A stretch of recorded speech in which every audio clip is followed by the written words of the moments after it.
원내보다 더 뜨거운 원내 정치 토론, 원내 측면 승부 시작하겠습니다. 천하람 변호사 그리고 김광진 전 청와대 정무비서관 나왔습니다. 어서 오십시오. 예, 안녕하십니까. 전남 순천에서 온 천하람입니다. 예, 안녕하세요. 김광진입니다. 예, 뭐 천하람 변호사 우리 고정 멤버고 김광진 전 비서관은 새롭게 합류. 예, 일단 합류. 예, 그 청와대 나오고 어떻게 지내셨어요? 이제 딱 2달 됐거든요. 아. 예, 편안하게 좀 쉬다가 이제 여러분들 좀 뵈야 되겠다 싶어가지고 예. 방송에 나왔습니다. 예, 김광진 전 의원도 그 지역구 순천 아니었습니까? 공략했던 곳이. 그렇죠. 제가 순천에 출마했다가 예, 거기서 경산에 떨어져가지고. 떨어져서, 예. 네. 두 분 같은 지역이네요, 그러면. 그래요. 다음에 천하람 변호사님하고 뵈야 될지 모르겠네요. 저희 사실 순천에서는 벌써부터 다음번에 천하람 대 김광진 붙는 거 아니냐고 벌써 그러고 있어서 오늘 거의 무슨 순천 특집입니다. 아, 그래요. 그런데 뭐 천하람 변호사야 그 당에서 공천 받는 거 어렵지 않아 보이는데 김광진 전 의원은 좀 어려워 보이는데? 그러게요. 그게 가장 큰 문제인데. 아, 그래요. 공천 잘 받으셔서 이렇게 또 그러니까 이 뉴스 다음에는 이 정면 두 사람이 승부. 원내 예. 측면 승부로 그래요. 어떻게 바꿔봐야 되겠습니다. 정면 승부 출신들이 한번 붙어보는 모습도 한번 그려보겠습니다. 자, 오늘 열리기로 한 본회의가 연기됐는데 뭐 30일로 연기됐다고 하니까 별 이변이 없는 한 30일 날 법안이 통과될 것 같은데요. 네, 뭐 그렇겠죠. 왜냐하면 저희가 그 윤호중 원내대표께서 뭐 전체위원회를 열자, 뭐 아니면 뭐 필리버스터 굳이 뭐 하려 하냐 이런 말씀도 하시고, 뭐 그렇다 하더라도 저희가 본회의에서 또 필리버스터를 할 수도 있는데 사실 필리버스터도 3분의 2의 동의가 있으면 끝낼 수 있고 또 예. 뭐 애초에 필리버스터라는 게 뭐 영원히 할 수 있는 게 아니지 않습니까? 예. 그러다 보니까 법안의 통과 자체를 막을 방법은 없다. 그게 정확한 얘기인 것 같습니다. 그럼 이 여당은 야권과 특히 언론에서 이렇게 반대하는데 통과시키려고 하는 이유는 근본적 이유 어디 있을까요? 일단은 이 법 자체가 이제 2004년도에 만들어졌다가 그 뒤로 거의 개정되지 않고 16년 정도가 지난 거거든요. 예. 16년 정도의 시간이 흐르는 동안에 언론 환경이라는 것도 엄청 많이 바뀌었고 뭐 그 이후로도 뭐 팟캐스트니 유튜브니 뭐 여러 가지 다양한 인터넷 신문이니라고 하는 것들이 차지하는 언론의 비중들도 달라졌기 때문에 그에 맞게 좀 바뀌어야 된다라고 하는 생각들이 좀 있는 거고요. 예. 특히나 이제 가짜 뉴스라든가 조작 보도 뭐 이런 것들로부터 이제 좀 국민을 보호해야 되는 시점이다라고 하는 것이 지금 이 법을 개정해야 되는 가장 큰 이유인 거죠. 예. 이 야권이 극렬 반대하는 이유는 또 어디 있습니까? 근데 솔직히 근데 김광진 비서관님 하신 얘기는 그냥 하시는 말씀이고 예. 이거 갑자기 이렇게 밀어붙이는 게 이게 사실 뭐 법사위원장 야당한테 주고 하니까 이제 민주당 지지층에서 난리 나서 뭐 하는 거냐 하니까 또 뭔가 개혁하는 느낌 내시려고 이렇게 밀어붙이는 것 같고요. 사실 언론 개혁을 하겠다라고 하면 더 먼저 해야 될 것들 많아요. 예컨대 뭐 KBS, MBC 이사진을 권력으로부터 좀 분리시키는 방송법 개정안이라든지 예. 자기들의 권력을 내려놓으면서 진정한 개혁을 할 수 있는 것도 많은데 그런 거 안 하고 그냥 언론의 징벌적 손해배상 때리겠다. 국민들이 언론에 대해서 불신 갖고 있는 거를 그냥 이용해가지고 정치적 논쟁화하겠다라는 거거든요. 이게 그래서 저희 국민의힘만 반대하는 거면 국민들도 그러실 수 있겠다 싶은데 저희랑 뭐 정의당, 조응천 의원님, 유인태 전 사무총장님, 그러니까 민주당에서 좀 멀쩡한 분들도 다 반대하고 계시거든요. 예. 그래서 이거는 민주당에서 뭔가 그 친문 주류 세력 빼고는 다 반대하는 법이기 때문에 결국 이게 지금 언론을 이렇게 탐사 보도하고 좀 실험적인 보도하는 걸 막을 필요가 없다. 그래서 저희 야당 플러스 멀쩡한 사람들이 모두 합쳐서 이걸 반대하고 있는 그런 상황입니다. 알겠습니다. 자, 반론 듣기 전에 지금 대부분이 반대한다. 친문들 빼고 멀쩡한 사람들이 반대한다. 이렇게 그렇죠. 말씀하셨는데 여론조사 보니까 국민들의 찬성이 높던데요? 약간 더 높죠. 네. 근데 보시면 민주당의 대선 후보 같은 경우들도 보면 박용진 의원도 이게 좀 언론에 위축 효과가 있을 수 있다라는 우려하시고 뭐 사실 친문 핵심이라 하실 수 있는 김두관 의원 같은 분도 독소 조항 같은 것들이 있다라고 얘기를 하고 있고 우리나라랑 정말 상관없는 무슨 국제기자협회 이런 데서도 이런 식으로 언론에 대해서 한정적으로 뭔가 그 징벌적 손해배상을 도입하고 게다가 우리나라는 사실적시 명예훼손죄도 처벌하고 허위적시 명예훼손죄도 처벌하고 그런 상황에서 징벌적 손해배상제도 도입하고 또 징벌적 손해배상 하는데 고의 중과실도 또 어떤 경우에는 추정하고 이런 식으로 너무 많은 제도들이 지금 난잡하게 되어 있거든요. 그럴 거면 이런 걸 좀 하나로 제대로 좀 정리를 하든가 옥상옥으로 또 언론중재법을 놓는 거는 저는 좀 아닌 것 같습니다. 알겠습니다. 자, 그런데 그 YTN이 여론조사 전문기관 리얼미터에 의뢰해서 8월 2일 날 조사한 결과를 보면 56.5 대 35.5 이렇게 찬성이 높아요. 네. 그러니까 레거시 미디어에서 지금 총 출동해서 이 법에 대해서 성토를 하고 있는데 이렇게 차이가 나는 근본적 원인은 또 있다 보십니까? 사실 우리 언론도 잘못 많이 했죠. 우리 언론도 잘못 많이 했고 솔직히 우리 언론도 진영 논리에 따라서 각자 갈라져가지고 좀 사실 이게 한쪽 눈만 뜬 보도들 많이 했었습니다. 예. 그러다 보니까 국민들도 예. 아예 꼴 보기 싫은 거죠. 예. 근데 예컨대 그런 겁니다. 우리가 검찰을 꼴 보기 싫다고 해서 대안을 안 만들어 놓고 검찰을 없앨 수는 없는 거잖아요. 예. 그러니까 언론이 꼴 보기 싫다고 해서 언론의 손발을 묶는 것도 정답이 아니니까 예. 이거는 국민들께서도 좀 잘 살펴봐 주셨으면 좋겠습니다. 알겠습니다. 아까 천하람 변호사가 지적했던 부분 반론하세요. 근데 이게 뭐 다른 정치적인 것을 덮기 위해서 했다 이렇게 말씀하시는 것은 좀 동의하기가 어려운 것 같고요. 실제로 지금 작년만을 기준으로 한다고 쳐도 2020년도에 언론중재위에 접수된 건이 한 4천 건이 넘는 거거든요. 지금 올해로 봐도 상반기 2천 건이 좀 넘어가고 있는 것이고 국민들이 지금 인터넷 언론이나 이런 것들을 통해서 만들어지는 가짜 뉴스로 입는 피해들이 상당히 큽니다. 그런데 그럼에도 불구하고 지금 현재 한 47% 정도의 소송에서 500만 원 이하의 배상액 정도밖에 이제 나오지 않고 있는 것인데 저희도 뭐 물론 이 법은 정치인들과는 크게 연관되지는 않는 일반 시민들이 이제 관련되는 법입니다만 정치를 해보시니까 언론과 여러 가지 얘기들에 이제 거론되기도 하는데 언론에 사실 이렇게 한번 당해보고 가짜 뉴스나 뭐 허위 보도에 당해보면 그로 인해서 입는 피해라고 하는 것이 상당하거든요. 예, 당해보셨어요? 전 많이 당해봤죠. 그런 것 같아요. 그래요. 그래서 이런 것들에 대해서 뭐 재갈을 물리려고 하는 것이 아니라 정상적인 언론 환경을 훨씬 더 보호해주자라고 하는 것에 있는 것이고요. 이게 궁극적으로 보자면 언론 자유를 훨씬 더 높여줄 수 있을 것이다 이렇게 생각합니다. 예. 알겠습니다. 자, 오늘 화제가 됐던 것은 역시 뭐니 해도 윤희숙 의원의 국회의원직 사퇴 이야기일 텐데 그 야권의 대선 주자들이 다 말렸다. 그리고 이준석 대표는 뭐 눈물까지 흘렸더라고요. 그러면서 권익위가 야만적이다 이런 표현까지 썼는데 윤희숙 의원의 사퇴 부분 어떻게 보십니까?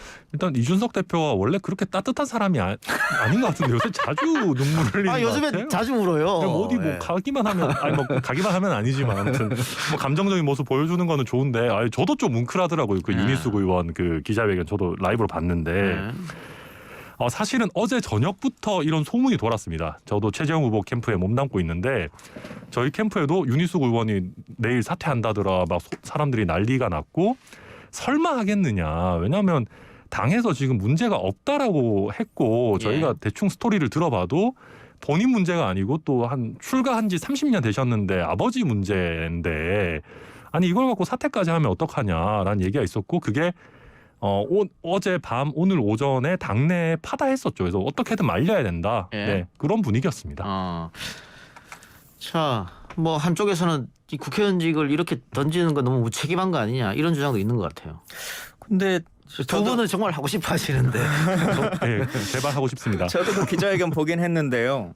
근데 사실 이 자체가 권익위를 통해서 문제가 있다라고 하는 것이 밝혀져가지고 문제 제기가 시작된 것이고 한 건데 정작 문제가 되신 분이 갑자기 무슨 독립운동하는 것처럼 무슨 감정적인 표현을 하시는 거는 좀 납득되기 어렵다.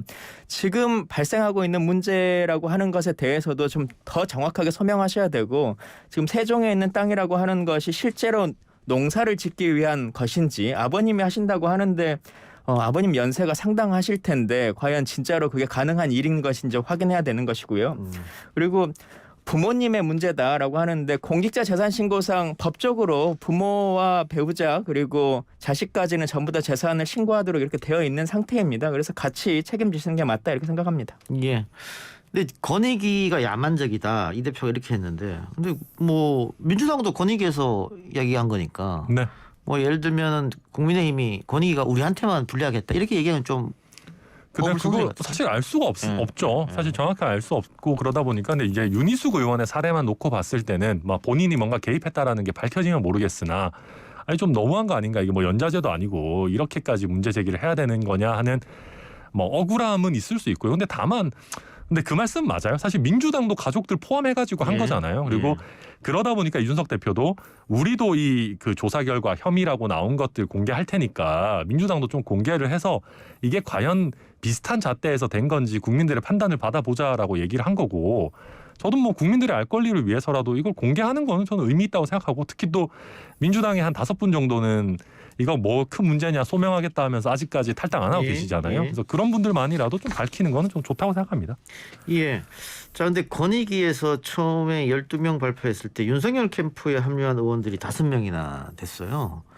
그래서 지금 뭐 여권이나 여권을 지지하는 사람들은 윤 전 총장이 뭔가 액션을 취해야 되는 거 아니냐 이런 얘기도 하고 있는데 그건 어떻게 보세요? 우선 이제 참고로 최재형 캠프에는 연루된 사람이 하나도 없다. 후보만큼이나 깨끗한 캠프다. 일단 먼저 하나 말씀드리고요. 이거 관련해 가지고 무슨 이준석 대표가 윤석열 총장을 죽이게 하려고 하는 거 아니냐 또 이런 얘기들도 나왔는데. 아니 그건 뭐 권익위에서 나온 건데. 그러니까요. 뭐. 그래서 저도 뭐 이준석 대표가 권익위를 컨트롤할 수 있는 능력이 있는 거면은 뭐 너무 좋겠죠. 근데 그런 건 사실이 아니니까. 근데 저는 제가 비록 윤석열 전 총장과는 경쟁 관계에 있지만, 아니 이거 할 때 뭐 윤 전 총장이 이분들이 이런 문제가 있는지 알고 캠프에 모셨겠습니까? 저는 뭐 이게 윤 전 총장에게 책임을 묻기는 저는 뭐 좀 너무 많이 가는 얘기다 그렇게 보고 있습니다. 근데 일단 앞에 거 대해서 하나 꼭 좀 인정해야 될 것 같은 것이요. 그러니까 윤희숙 의원 건과 관련해서 국민의힘에서는 문제가 없는 것이다라고 하는 것으로 셀프 적으로 좀 도와줬는데 예. 실제로 이후에 이 문제가 실제 문제가 있는 것이다. 단순한 농지법 위반, 그러니까 농작을 지었냐 아니냐의 문제가 아니라 정보를 취득해서 부동산 투기를 한 것인지 아닌지라고 하는 부분에 대해서 이후에 밝혀진다고 하면 국민의힘에서 셀프로 이것을 보호했던 것에 대한 책임까지도 이준석 대표나 국민의힘이 져야 된다라는 말씀 좀 드리고 싶고요. 뭐 말씀하신 것처럼 윤 전 총장 쪽에 있느냐 없느냐라고 하는 것은 권익위에서 뭐 밝힌 것이기 때문에 어떤 캠프의 문제라고 할 수는 없을 걸로 보입니다. 그러면 방금 얘기 나왔으니까 이런 얘기가 지금 있어요. 예. 왜냐하면은 서울에 계신 분이 왜 세종시로 가서 땅을 사서 농사를 지으려 했냐. 그것도 30평, 300평도 아니고 3,000평을. 네. 그 땅값만 해도 수십억 대는 때인데. 근데 묘하게도 그 시점이 또 윤희숙 의원이 세종 KDI 근무했던 시절이고. 네.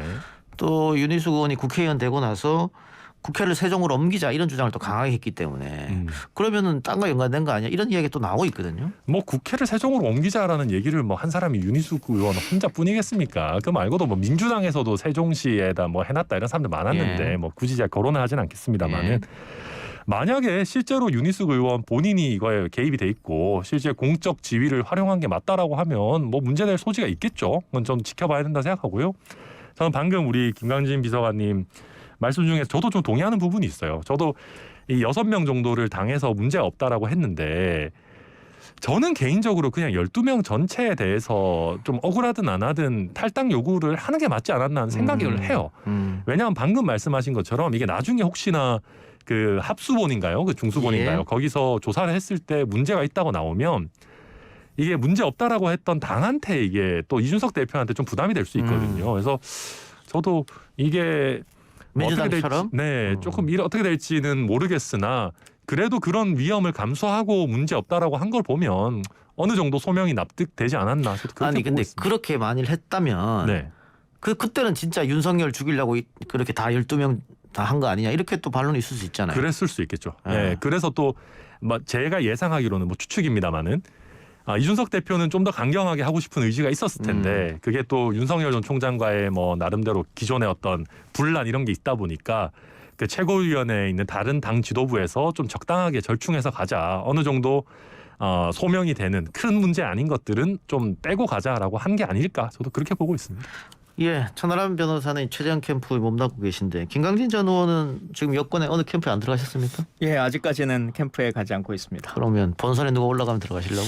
아니 조만간에는 이제 어딘가를 선택을 해야 될 것 같은데요. 예. 예, 막판 고민 중에 있습니다. 예, 알겠습니다. 뭔가 오퍼가 굉장히 많이 온 것 같은 느낌이신데요.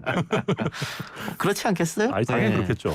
자, 그런데 이 윤 전 총장이나 최재형 전 감사원장이 갖고 있던 자리를 내놓고 대권 주자로 나섰다. 뭐 청와대 내에서도 또 민주당 내에서도 굉장히 비판이 심했잖아요. 청와대에 예. 계셨으니까 그 부분은 어떻게 보세요?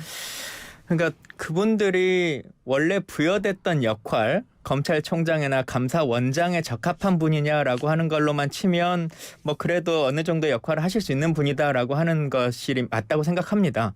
근데 그 자리를 통해서 그분 개인들이 이후에 정치적인 역할의 기반으로 활용하시려고 했다라고 한다면 그동안 해왔던 모든 것들이 이제 문제가 되는 것이거든요. 그래서 근데 실제로 최 전 원장님이나 윤 전 총장님이 바로 옷을 벗자마자 이제 정치로 진입하면서 본인들이 했던 감사의 상황이라든지 아니면 뭐 정치적 그 판결에 대한 것이라든지 이런 것들도 다 정치적 액션 아니었냐라고 하는 것으로 욕먹고 있는 것이기 때문에 스스로가 다 감수하신 문제다라고 생각합니다. 예, 뭐 수사나 감사 진정성 논란에 있는 거 아니냐 이런 말 같아요. 예, 어지간했으면 그렇게 했겠습니까? 두 분 다. 두 분 다 이거 진짜 이대로는 안 되겠다 이거. 그러니까 이제 박차고 나와가지고 내가 직접 정치를 하겠다라고 한다고 저는 생각하고 있고요. 제가 또 뭐 윤 전 총장님은 제가 뭐 친하진 않지만 최재형 후보 같은 경우는 맨날 보고 있으니까 그분이 실제로 되게 그 신중한 성격이에요. 신중한 성격인데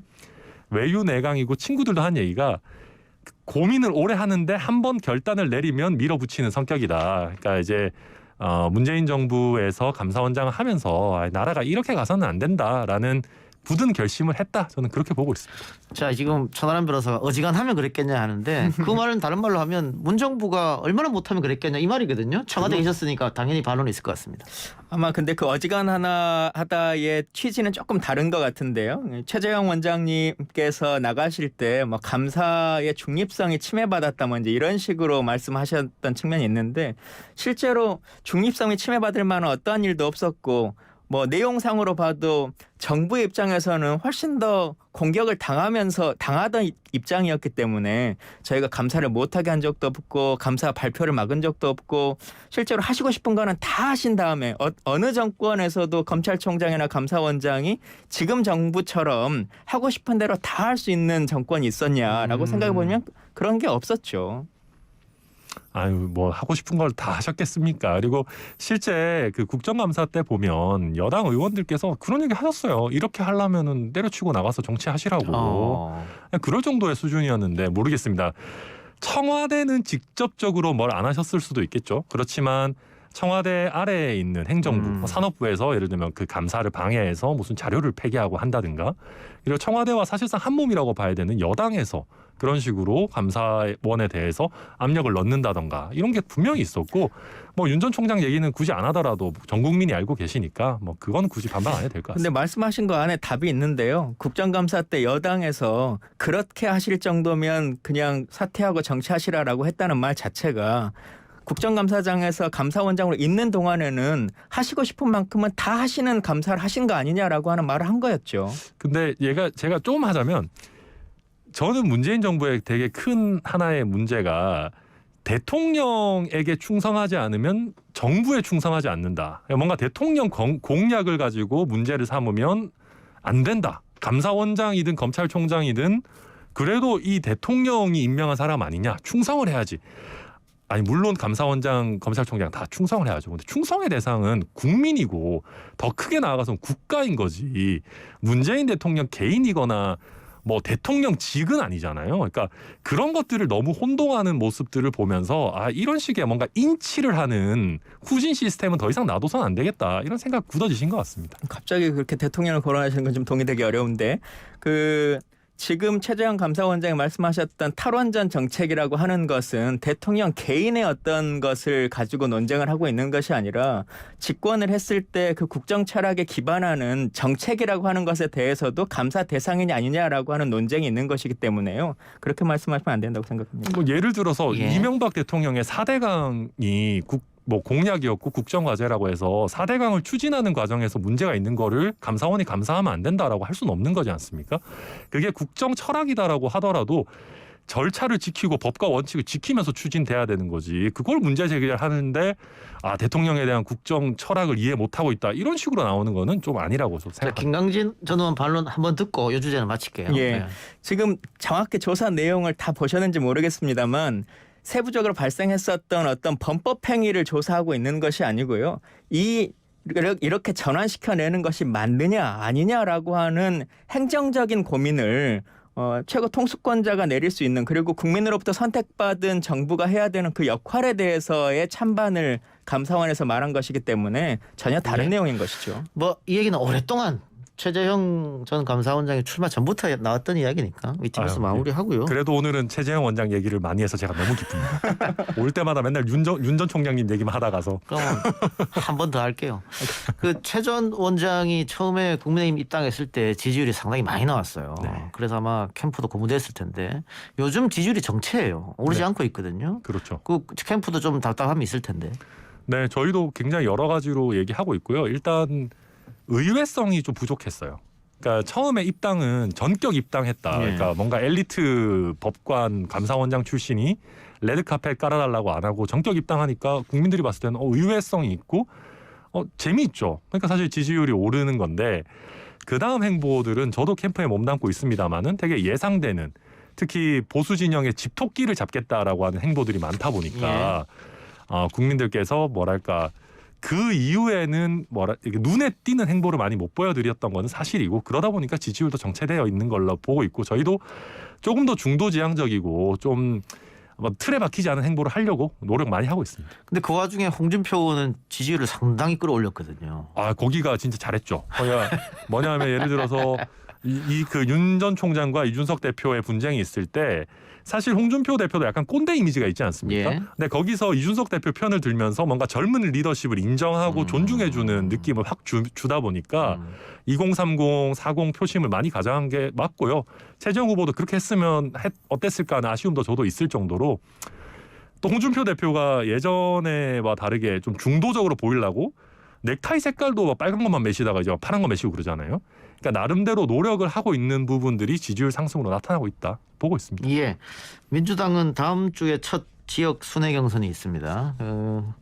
각 캠프별로 분주하게 움직일 텐데 1위 이재명, 2위 이낙연 이 구도는 깨어지지 않고 있어요. 오랫동안 지속되고 있습니다만 이재명 캠프에서는 결선 투표를 안 하려고 할 테고 이낙연 캠프에서는 반드시 결선 투표 가려고 할 텐데 어떻게 보고 계세요? 최근의 상황을 보면 이제 이낙연 후보 쪽 진영이 이낙연 후보 자체가 가지고 있는 캐릭터보다 훨씬 더 좀 네거티브적인 느낌의 이미지가 이제 많이 예. 있는 것이거든요. 예. 그래서 지지율도 많이 좀 떨어지고 있는 측면에 있고 예. 그래서 장기적으로 보면 이제 다음 주 9월 4일부터 충청권의 슈퍼위크 시작되고 그 다음 주 이제 또 전라도에 가고 이제 이런 상황들이 이제 지속될 텐데 충청도는 이재명, 이낙연 두 분이 다 특별히 강세 지역은 아닌 상태이거든요. 예. 그래서 일반적인 여론들이 많이 좀 반영될 텐데 과연 그 기간 동안 이낙연 후보 쪽과 그 진영이 지금 가지고 있는 부정적인 이미지를 좀 털어내고 원래의 이미지를 좀 만들어낸다면 그래도 좀 많이 따라갈 수 있을 것이고 그렇지 않다면 지금 이재명, 이낙연 현재 나와 있는 여러 여론조사의 상황들로 굳혀지지 않겠냐 이런 생각은 좀 듭니다. 자, 그 충청권 다음에 이제 호남권으로 넘어가는데 지금 두 분 다 호남에 계시니까 천안 변호사한테 여쭤볼게요. 네. 객관적으로도 볼 수 있을 테니까. 호남 민심은 지금 이재명, 이낙연 어디 있다고 봅니까? 뭐 이낙연 의원 같은 경우에는 본거지라고 할 수 있는 곳인데. 그에 비하면 이낙연 의원이 저는 아주 약하게 열세라고 보거든요. 좀 애매한데 사실은 처음에 민주당 경선이 막을 올릴 때까지만 해도 호남 민심은 이낙연 지사가 거의 꽉 잡고 있었습니다. 왜냐하면은 호남이 배출하는 민주당 대통령을 보고 싶다라는 열망이 진짜 어마어마했습니다. 지역에서. 예. 네, 그랬는데 이낙연 후보 사면 발언, 대통령들에 대한 사면 발언 이후로 그게 확 떨어졌고 대세가 이재명 지사한테 넘어가면서 제가 알고 있는 순천에 이제 이낙연 후보 조직이라는 분들도 이재명 지사 쪽으로 많이 넘어갔어요. 근데 그러다가 최근에 이제 이재명 지사의 뭐 영남 역차별 발언이니 백제 발언이니 이런 것들이 있으면서 좀 백중세인데 백중세에서 이낙연 지사가 약간 열세 정도로 저는 그냥 개인적으로 그런 느낌으로 받아들이고 있습니다. 네, 어떻게 동의하세요? 민주당의 이제 대통령 선거출뿐만 아니라 그 전에 당 대표나 이제 이런 선거들을 보면 전당대회를 보면 기존에는 조직세를 많이 가지고 있기 때문에 조직세로 움직이기 때문에 카운팅이 가능했는데요. 어느 순간부터 온라인 당원이라고 불려지는 분들로 인해서 참 예측하기가 어려워지는 상황이 됐거든요. 근데 최근에 이 선거도 좀 고민스러운 게 뭐냐면 기존의 전당대회처럼 뭐 전당원 투표 50% 그리고 국민 여론조사 50%로 하는 것이 아니라 유권자가 신청하신 분들에게 투표권을 주는 좀 특이한 예, 제도입니다. 예. 그렇기 때문에 내가 당연히 그 80만 당원이 유권자가 된다라고는 생각보다 어떻게 하면 더 많이 끌어왔느냐라고 하는 조직표의 싸움이 좀 있는 것이어서 그게 지금의 여론조사 자체로만으로는 카운팅되기 좀 어려운 측면은 있다 이렇게 보여집니다. 예. 국민의힘 입장에서는 결선 투표 가서 치열하게 싸우는 걸 보고 싶겠죠. 아, 당연하죠. 근데 이제 그게 약간 양날의 칼인 게 예. 그렇게 되면 또 컨벤션 효과도 생기고 그 과정에서 또 저희가 원치 않는 또 원팀이 될지도 모르고 그래요? 혹시. 그래서 뭐 그렇기는 한데 이미 저희 입장에서 봤을 때는 네거티브 많이 나오고 있긴 하니까 결선 투표는 저희는 뭐 해도 좋고 안 해도 좋고 이 정도로 보고 있는 것 같습니다. 근데 이게 뭐 원팀이 반대로 될 수도 있다라고 말씀하셨습니다만 결선 투표 갈 그 며칠 한 3, 4일 동안 혹은 일주일 동안 어마어마한 일이 있을 거라고요.